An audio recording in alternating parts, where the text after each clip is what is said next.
I didn't realize how quiet a room could get until one sentence erased every polite smile in it.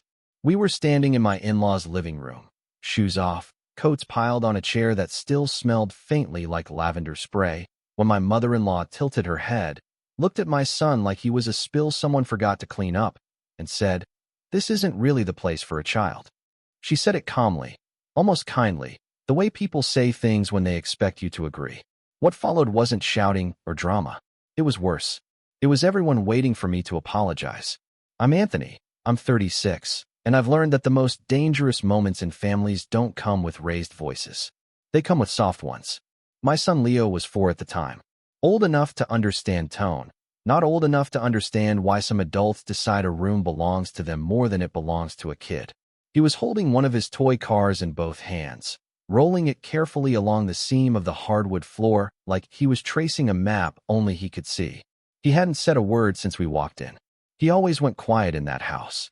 I used to tell myself it was just because it was a bigger space, fancier, full of rules you couldn't see, but somehow felt the second you crossed the threshold. Later, I realized it was because he already knew what I'd spent years trying not to notice. We were there for a family discussion.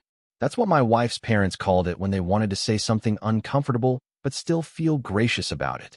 No agenda, no raised voices, just coffee poured into the good cups, and everyone sitting where they always sat, as if the furniture itself enforced hierarchy. My father-in-law took his usual spot near the window. My mother-in-law arranged herself on the couch like she was hosting a magazine shoot, and my wife hovered in that awkward middle space between us, smiling too hard, already tired. I should explain the dynamic before this goes any further, because nothing that came later makes sense without it. My wife grew up in a family that prized appearances above comfort. Everything had a place. Shoes lined up, voices measured, emotions managed quietly, preferably in private, and ideally never mentioned again. Kids were tolerated as long as they behaved like miniature adults, which meant silent, clean, and invisible when needed. Leo didn't fit that mold, not because he was badly behaved, but because he was a child. He asked questions. He moved. He existed. For the first few years, I tried to bridge that gap. I really did. I made sure Leo brought quiet toys. I packed snacks so he wouldn't ask for anything. I apologized preemptively for noises that hadn't even happened yet. I told myself this was just how some families were, and that love sometimes looked like compromise. What I didn't see, or maybe didn't want to see, was how one-sided that compromise had become. That afternoon, everything fell off before the words were even spoken. My mother-in-law kept glancing at the floor, at Leo's shoes, at the small scuff one of his sneakers left when he shifted his weight. My father-in-law cleared his throat twice for no reason. My wife squeezed my arm once, lightly, like a warning bell rung too late. When the sentence finally came, it didn't land like an insult. It landed like a correction. This isn't the place for a child. Not you're unwelcome. Not you're causing a problem. Just a statement of fact, delivered with the confidence of someone who believed they were simply naming reality. I felt Leo's hand tighten around his toy. He didn't look up, but his shoulders pulled in, just slightly. That small movement hit me harder than the words. I waited for someone to soften it. A laugh. A follow-up. Something like, "Oh, you know what I mean," or "He's just energetic," or "We'll make space." Nothing came. The silence stretched, polite and expectant. I realized then that they weren't waiting for Leo to move. They were waiting for me. This was the part where I was supposed to smile, chuckle, and say something like, "He's just excited. We'll keep him close. Sorry about that." The part where I smoothed it over so everyone could keep pretending this was normal. I felt that old reflex rise up, the one that tells you peace is worth more than pride, that keeping things pleasant is the same as keeping things right. For a second, I almost gave into it. Then my mother-in-law added, "We just think adult spaces should stay adult. You understand." She said it like a favor. Something shifted in me. Not anger, exactly. More like clarity. A quiet click, like a lock finally lining up. Because here's the thing they didn't know yet, and the thing I hadn't planned on sharing that day. For the past year, I'd been handling a lot of the practical details tied to that house. It started innocently enough, a favor here, a signature there, my name added to forms because I was better with paperwork. I work in property management. Forms are my life. Over time, responsibilities piled up the way they always do when you're the reliable one. I didn't mind. At least, I told myself I didn't. As I stood there, with my son shrinking beside me and 3 adults waiting for me to apologize for his existence, those details came rushing back with a weight I hadn't felt before. Emails, meetings, documents I'd read carefully while everyone else skimmed. Decisions made quietly, efficiently, because someone had to do them. I looked at Leo, then at my wife. She was still smiling, but her eyes were glossy, fixed somewhere just past my shoulder. She knew this moment mattered, even if she didn't know why yet. She knew we were standing on the edge of something, and that whatever happened next would be remembered. I took a breath. I didn't raise my voice. I didn't argue. I didn't explain. I knelt down, put a hand on Leo's back, and said, "Hey, buddy, let's grab our jackets." The room shifted immediately. My mother-in-law frowned, confused, as if I'd skipped a step in a script only she had read. My father-in-law sat up straighter. My wife's smile faltered. "You don't need to leave," my mother-in-law said quickly. "We're just talking." I stood back up and met her eyes. "No," I said, still calm. "You were clear." There was a beat where no one spoke. I could feel it building, that familiar pressure to backtrack, to reassure, to make it easier for everyone else. Instead, I reached for our coats. Leo slipped his hand into mine without looking up. He trusted me. That trust felt heavier than anything else in the room. As we headed for the door, my mother-in-law called after us, her voice sharper now. "Anthony, don't be dramatic." I paused with my hand on the handle. For a moment, I considered saying nothing, just leaving. But then she added, "You're overreacting. This is our home." I turned back then, not fully, just enough to look at her over my shoulder. I didn't say what I was thinking. Not yet. I just nodded once, like I'd heard her. "Okay," I said. We stepped outside into the late afternoon air, the door closing behind us with a soft, definitive sound. Leo asked, very quietly, if he'd done something wrong. I told him no. I told him he'd done nothing wrong at all. What I didn't say, what I kept to myself as I buckled him into his seat and felt my phone buzz with the first of many messages from inside that house, was that she was right about one thing. It was their home. At least, that's what they thought. And as I pulled out of the driveway, the weight of the paperwork sitting in my briefcase on the passenger seat felt suddenly, unmistakably different. The first message came before we even reached the end of the block. It was from my mother-in-law, of course. Short. Controlled. "Let's not turn this into something it doesn't need to be." I didn't respond. I focused on the road, on the rhythmic click of Leo's car seat as he shifted behind me, on the fact that my hands were steady even though my chest felt tight. That scared me a little. Anger, I understood. Calm, like that, usually meant something deeper had been crossed. By the time we got home, there were 3 more messages. One from my father-in-law asking if we could talk like adults. One from my wife's sister, Emily, telling my wife she was disappointed in how things had gone. And one long paragraph from my mother-in-law that started with, "I'm sorry if you misunderstood," and somehow ended with how hard hosting was and how she just wanted to protect her space. Not a single mention of Leo. Not even his name.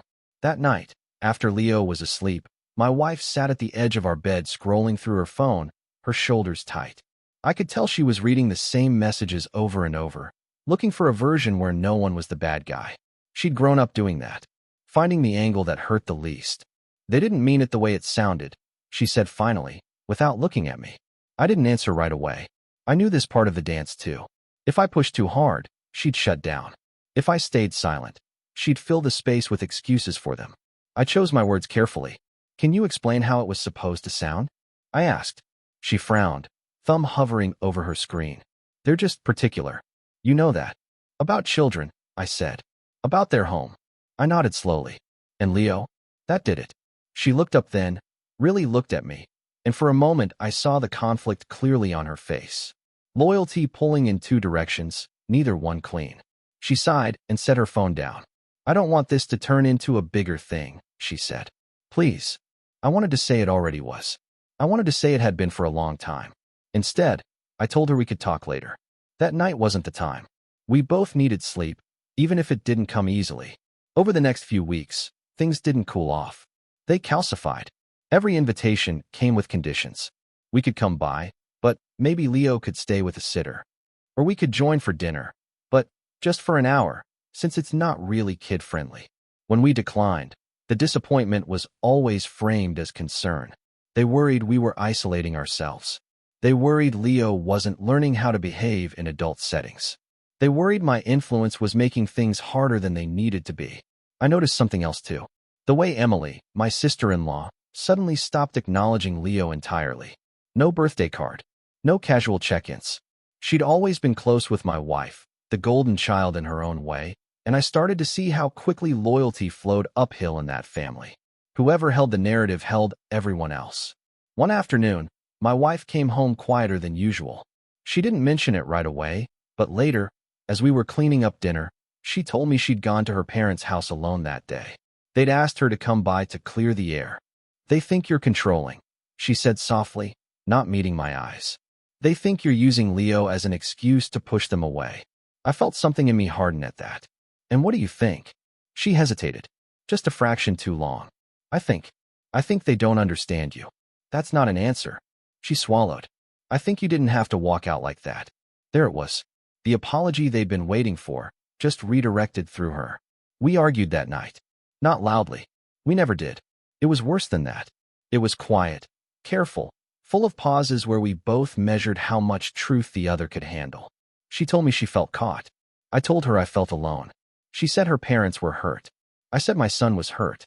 We went to bed without resolving anything, the space between us heavier than the darkness. Things escalated after that. My mother-in-law started dropping by unannounced, always during the day, always when Leo was at preschool. She'd bring pastries or a new set of towels or some other offering that let her pretend nothing was wrong. She'd talk around the issue, never through it, making comments about how children need structure and how some parents let emotions cloud their judgment. Once, while I was on a work call in the other room, I heard her say to my wife, "You didn't used to be like this." I came back into the kitchen then. I didn't raise my voice. I didn't accuse. I just said, "She's exactly who she's always been. She just has a child now." My mother-in-law smiled at me, thin and tight. We all make choices. After that visit, the paperwork stopped being theoretical. I started getting emails forwarded to me that hadn't been meant for me. Notices about maintenance decisions. Questions from the homeowners association. A reminder about a meeting I'd apparently been expected to attend. My name was still on everything. Still the point of contact. Still the person expected to fix things quietly in the background. What changed was the tone. I wasn't thanked anymore. I was corrected, questioned, copied on messages where my role was described as temporary or administrative. Once, I saw my mother-in-law refer to me as helpful, but not really family, in an email chain she forgot to remove me from. That one stayed with me. The breaking point didn't come all at once. It came in pieces. A comment here, an assumption there, a slow, steady erosion of goodwill that I'd mistaken for mutual respect. Then came the party. Emily was hosting a small gathering at her place to celebrate her promotion. Nothing big, just family. When the invitation came, it was addressed to my wife only. Leo wasn't mentioned. Neither was I, technically, though my presence was implied. My wife hesitated before replying, then accepted. She told me she wanted to go, that it would look bad if we didn't. "Leo's invited too, right?" I asked. She didn't answer immediately. Then, they didn't say no. I knew what that meant. We went anyway. I told myself we'd stay briefly, that we'd leave at the first sign of tension, that I was doing this for my wife, for the sake of not letting the divide grow wider. Emily's house was loud and bright, and full of people pretending not to notice us when we arrived. Leo clung to my leg at first, then wandered toward a corner with his toy car. He wasn't bothering anyone. He never did. It took less than 10 minutes. Emily's husband pulled my wife aside. I couldn't hear what he said, but I saw her face change. She nodded once, stiffly, then came back to me. "They think it's best if Leo doesn't stay," she said quietly. "Just for tonight." Something in me snapped then, not explosively, cleanly, like a rope pulled too tight for too long. "No," I said. She looked panicked. "Anthony, please." Before I could respond, my mother-in-law stepped in, her voice smooth as ever. "We talked about this. This isn't the environment for a child. We assumed you'd understand." The room had gone quiet again. That familiar, expectant silence. Everyone watching, waiting for me to bend. I looked around, at the faces, at the way no one met my eyes. At my son, now frozen mid-play, his toy abandoned at his feet as he sensed the shift. I took a breath. "Then we'll go." Emily scoffed. "You're making this about you." "No," I said. You're making it about him. As we turned to leave, my mother-in-law said something that finally, truly crossed the line. If you can't prioritize family values, she said, maybe you shouldn't be involved in family matters at all, including the house. The words hit me like a slap, not because of the insult, but because of the assumption behind it. The belief that she could draw that boundary, that she had that authority. I stopped, slowly, turned back to face her. For the first time, I saw uncertainty flicker in her eyes. Because in that moment, surrounded by people who had decided my son didn't belong, she'd revealed exactly how disposable she thought I was. And as I stood there, Leo's hand gripping mine, my phone buzzed in my pocket with a notification from my email. A forwarded document. Subject line, updated ownership review. I didn't open it. Not yet. The fallout didn't happen in a dramatic explosion. There were no slammed doors or screaming phone calls in the days that followed. It was quieter than that, and somehow more devastating. It felt like waking up in a house where the furniture had been rearranged overnight and nothing quite fit anymore. The morning after Emily's party, my wife barely spoke to me. She moved through the kitchen like a guest, careful and distant, as if the air between us might crack if handled too roughly. Leo sensed it too. He stayed close, unusually subdued, asking if he could help with things he normally ignored. When a 4-year-old starts trying to manage adults, you know something is wrong. By the end of that week, my wife told me her parents had asked her to come by alone again. Not to talk things through, she said, but to discuss next steps. She didn't explain what that meant, and I didn't ask. I already knew. She came home late that night, eyes red, movement slow. She sat at the kitchen table for a long time before saying anything. When she finally spoke, it was barely above a whisper. They think we need space, she said. From them? I asked. She shook her head. From you. That was the moment the floor gave way beneath me. They hadn't just framed me as difficult. They'd reframed me as a threat. Someone influencing their daughter away from them. Someone using a child as leverage. Someone who needed to be corrected or removed so things could return to normal. And the worst part was that they'd done it patiently, gently, with the kind of concern that makes resistance look unreasonable. My wife didn't say she agreed with them. She didn't have to. The doubt in her voice said enough. The next few weeks were the lowest point of my life, and I don't say that lightly. I went through the motions at work, answered emails, attended meetings, signed documents, but it all felt like it was happening to someone else. At home, things were fragile. Conversations stayed surface level. We avoided the real topics because touching them hurt too much. I slept badly, ate worse. I started taking longer drives just to have somewhere to put the noise in my head. Leo asked one night why Grandma didn't like him. I told him she did. I told him adults sometimes say things they don't mean. I hated myself for it, because I didn't believe it anymore. Then came the call that finally knocked me flat. It was from my father-in-law. He didn't bother with small talk. He never had. We're making some changes, he said. About the house. I stayed quiet, listening. We think it's best if responsibilities are reassigned. Your involvement has complicated things. Complicated. Like I'd spilled something. I see, I said. There was a pause. You'll be removed as point of contact. Effective immediately. I hung up without arguing. Not because I agreed, but because I felt hollow. They were cutting me out. Slowly. Deliberately. And for the first time, they were doing it openly. That night, after everyone was asleep, I sat at the dining table with my laptop open and nothing on the screen. I stared at it for a long time, hands resting uselessly on either side. I felt like I'd failed in every direction at once. As a husband, as a father, as the steady presence I'd always prided myself on being. Then my email chimed.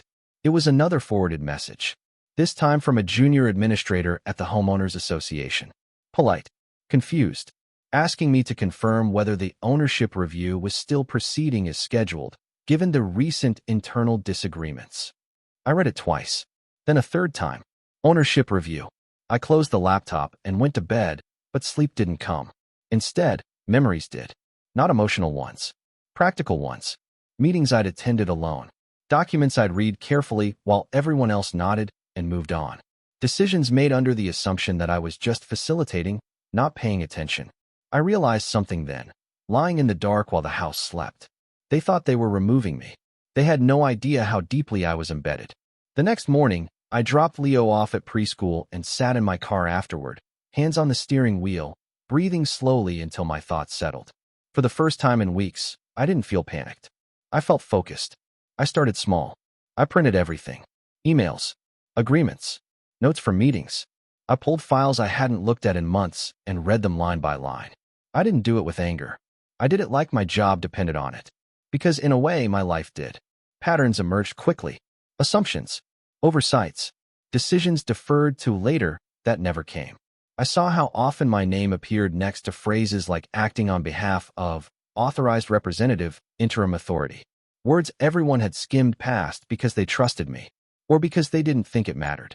I stopped engaging with my in-laws entirely. No arguments, no explanations, just silence. That alone seemed to rattle them more than any confrontation ever had. Messages went unanswered. Calls went to voicemail. My wife noticed, but she didn't comment. She was dealing with her own fallout, caught between loyalty and reality in ways I couldn't fix for her. Instead, I focused on rebuilding something that had nothing to do with them. I took on extra work, not as an escape, but as an anchor. I reminded myself that I was competent, that I knew what I was doing, that I hadn't imagined my own worth. Each small success helped steady me. Each solved problem felt like reclaiming a piece of myself I'd let slip away. At home, I made changes too. Quiet ones. I adjusted my schedule so I could pick Leo up more often. We went on long walks after dinner, just the two of us, talking about bugs and clouds and whatever else filled his head. He laughed more during those weeks than he had in months. That mattered. That grounded me. One afternoon, while Leo was drawing at the kitchen table, my wife sat across from me and finally asked the question she'd been circling for weeks. "What are you doing?" she asked. "Getting things in order," I said truthfully. She studied me. For what? I met her eyes. For us. For him. For me. She didn't argue. She just nodded, slowly, like she was beginning to see something she'd missed before. The rise wasn't dramatic. It never is. It was incremental. A call returned by someone who suddenly sounded uncertain. A meeting rescheduled at my request without pushback. An email copied to me just in case. The more I stepped back emotionally, the more visible my practical absence became. Then, one evening, as I was sorting through a stack of documents, I found it. A clause. Buried deep. Perfectly legal. Perfectly clear. I sat back in my chair and laughed. Not loudly. Just a breath of disbelief escaping my chest. All this time, they'd been treating me like a guest who'd overstayed his welcome. They had forgotten who'd been holding the keys. I didn't act on it. Not yet. I wasn't ready. This wasn't about revenge in the way they understood it. This was about stability. About making sure my son never had to wonder if he belonged somewhere again. The next message from my mother-in-law came 2 days later. "We need to talk," it said. I looked at my phone, then at the paperwork spread neatly across my desk. For the first time since this all began, I felt steady. Not angry. Not afraid. Ready. I didn't reply. Silence does something interesting to people who are used to being in control. At first, my mother-in-law assumed I was busy. Then she assumed I was sulking. By the fourth unanswered message, the tone shifted. Concern crept in, thinly veiled but unmistakable. She asked if everything was okay. She reminded me that family communication is important. She even asked if Leo was doing well, the first time she'd mentioned his name in weeks. I read every message. I didn't respond to any of them. What I did respond to were emails from people who actually needed answers. Contractors, administrators, legal contacts who had no idea there was a family drama unfolding behind the scenes of what they saw as a routine review process. I scheduled meetings, requested documents, asked careful, neutral questions that raised no alarms, but quietly repositioned me back into the flow of information. I didn't hide what I was doing from my wife, but I didn't announce it either. I let her see the change instead. I was calmer, more deliberate, less reactive.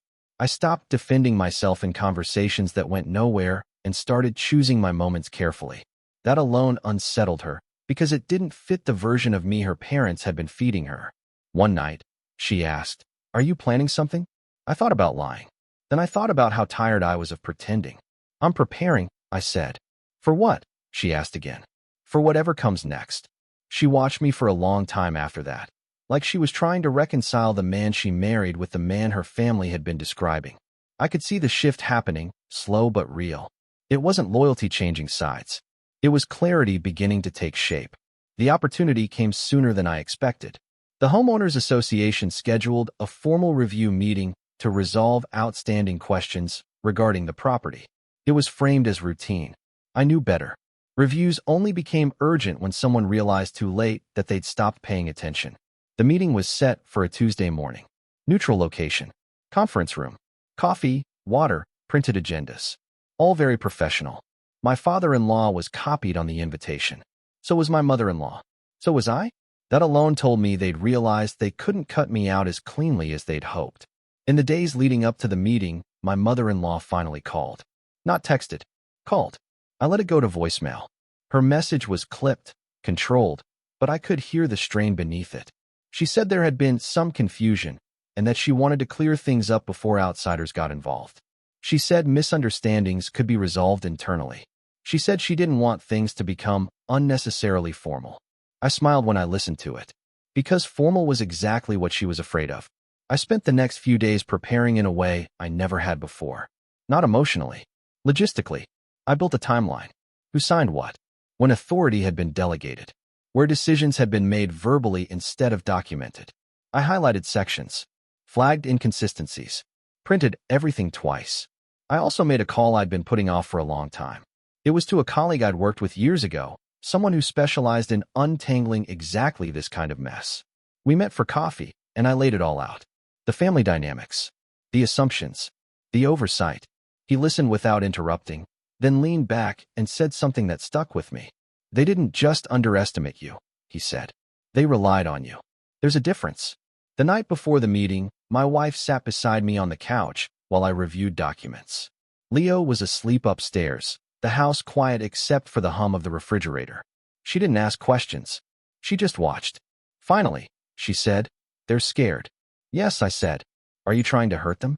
I closed the folder and looked at her. "I'm trying to protect us." She nodded slowly. From them. From ever being put in that position again. She didn't argue. She didn't defend them. She just reached for my hand and held it. That was when I knew the ground was shifting, not just under them, but between us too. The morning of the meeting, I dressed carefully. Not to impress. To signal seriousness. I arrived early. Took a seat near the end of the table. Spread my materials neatly in front of me. When my in-laws walked in, they froze for half a second when they saw how prepared I was. My mother-in-law recovered quickly, of course. She smiled, air-kissed my cheek like we were old friends, whispered that we'd talk after. My father-in-law avoided my eyes and took a seat across from me, jaw tight. The meeting started predictably. Introductions. Polite nods. A review of objectives. Then the questions began. At first, they were directed at the association. Then, gradually, they drifted toward me. Clarifications. Confirmations. I answered calmly, factually, without embellishment. Each response was backed by documentation I slid across the table as needed. No drama. No accusation. I could feel my mother-in-law watching me, her confidence thinning with every exchange. Halfway through, the administrator paused, pen hovering over her notes. "I'm seeing a discrepancy here," she said. "It appears certain decisions were made under delegated authority that hasn't been formally revoked." She looked at my father-in-law. "Can you clarify?" He hesitated. "Just long enough. I thought we'd reassign those responsibilities," he said. The administrator turned to me. "Did you receive notice of that reassignment?" "No," I said. "I did not." Silence fell over the table. That was when my mother-in-law finally spoke, her voice tight. "We assumed it was understood." The administrator smiled politely. "Assumptions don't override documentation." I didn't say a word. I didn't need to. By the end of the meeting, nothing had been decided. That was the point. Decisions would require further review, further verification, further meetings.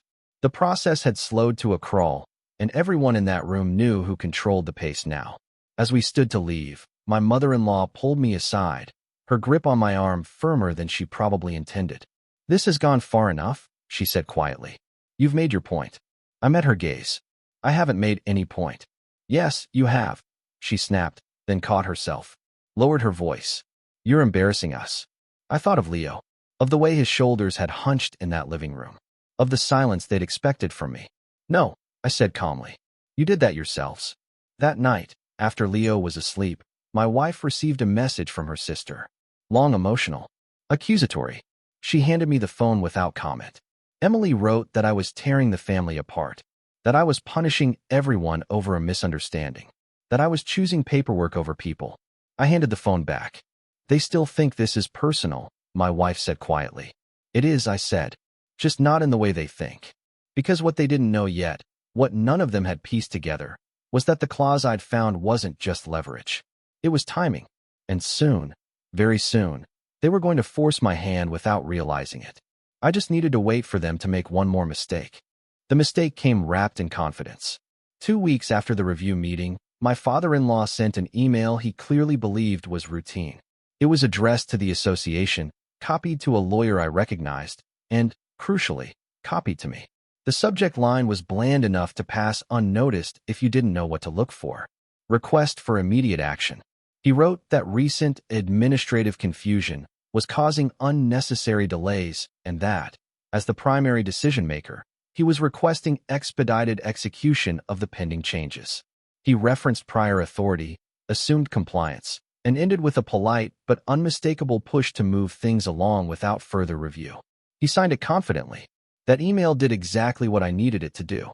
Because buried in the clause I'd found weeks earlier, buried so deep it had survived 3 attorneys and countless skim reads, was a condition tied to authority during disputes. If a formal review was initiated and unresolved, any attempt to bypass the process automatically triggered a reversion of control to the acting authorized representative until the matter was settled. Me. Not permanently. Not dramatically. Just enough. Just legally. I forwarded the email to the administrator with a single line. Please see attached. This appears to trigger section 14.3. Let me know how you'd like to proceed. The response came within the hour. She thanked me for flagging it. Said they'd consult legal.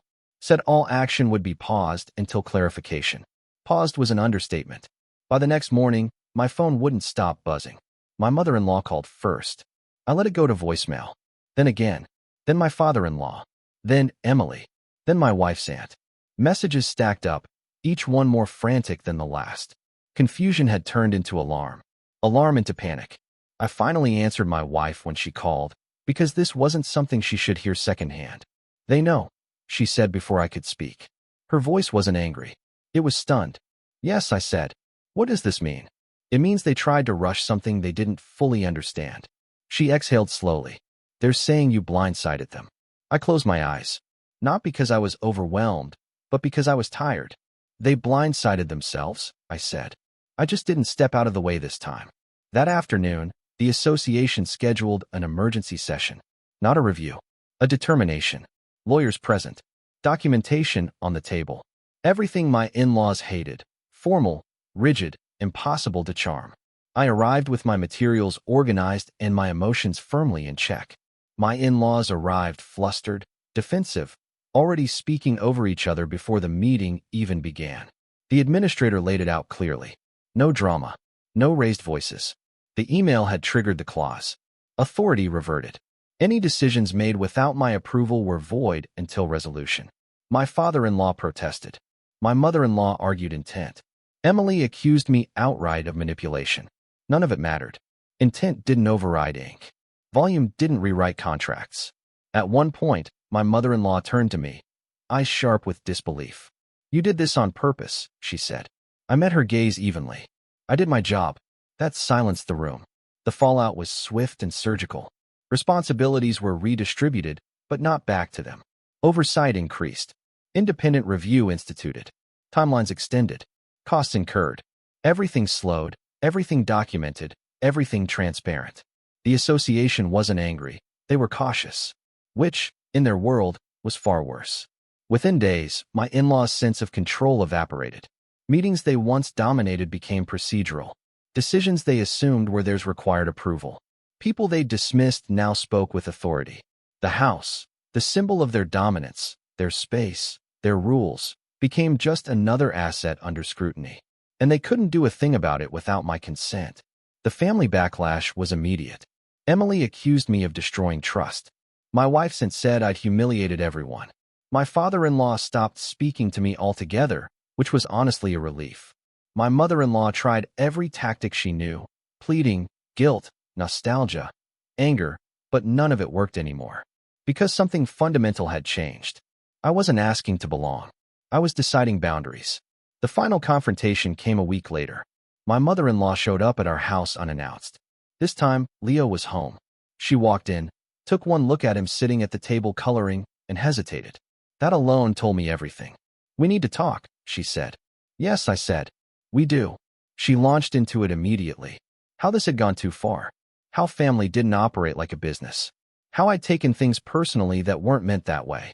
How children didn't belong in every space, and how that didn't make them unkind. I let her talk.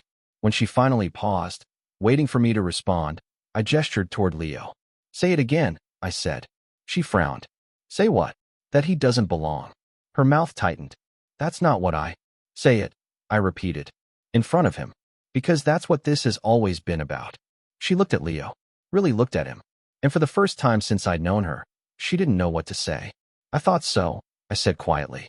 She tried a different angle then. Said maybe it was best if we took some space. That maybe we shouldn't be involved in family matters for a while. I nodded. "I agree." Her eyes widened. She hadn't expected that. "You'll respect our boundaries," I continued. "You'll respect our child. And until you can do that without conditions, you won't be welcome here." "This is because of the house," she said bitterly. "No," I said. "This is because of the sentence you thought I'd apologize for." She left without another word. The weeks that followed were quieter, heavier in some ways, but healthier. My wife and I talked more honestly than we ever had. About loyalty, about fear, about the way she'd been conditioned to shrink herself to keep peace. Therapy followed, not because we were broken, but because we wanted to be better. Leo thrived.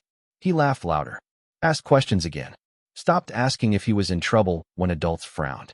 Eventually, the determination was finalized. Authority redistributed. My role concluded cleanly, on my terms. I handed everything over with documentation so precise it couldn't be questioned. The association thanked me. The process moved on. My in-laws never apologized. Not directly. They adjusted instead, which, in their world, was as close as it got. We see them now occasionally, in neutral spaces, with clear boundaries. They're polite, careful. They don't comment on Leo anymore. They don't test me. They understand, finally, where the line is. And they know who put it there.